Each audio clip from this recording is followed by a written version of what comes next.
Bible గ్రంథంలో ఒలీవ చెట్టును గురించి ఎన్నో అద్భుతమైనటువంటి విషయాలు మనం చూస్తున్నాం.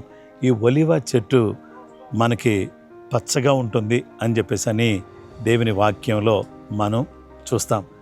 దావీదు అంటాడు, నేనైతే నీ మందిరంలో పచ్చని ఒలీవ చెట్టు వలె ఉన్నాను అని అంటున్నాడు. కీర్తనలు 128లో మీ పిల్లలు భోజనపు బల్ల చుట్టూ ఒలీవ మొక్కల వలె ఉంటారు అని దేవుని వాక్యం సెలవిస్తుంది.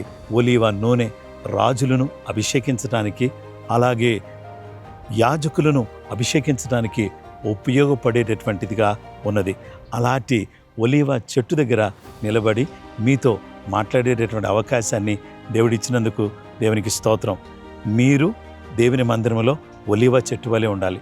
రెండవది, మీ పిల్లలు భోజన బల్ల చుట్టూ ఒలీవ మొక్కల వలె ఉండాలి. మీరు నిరంతరము కూడా దీవించబడుతూ దేవుని మహిమార్థమై ఎదిగి ఫలించేవారుగా మీరు ఉండాలని ఎల్లవేళలా చూడండి, ఈ చెట్టు ఎంత పచ్చగా ఫలభరితంగా ఉందో అలాగ మీ జీవితాలు ఉండాలని నేను కోరుతున్నాను. కృపగల దేవుడు మీకు సహాయం చేయునుగాక. ఆమేన్.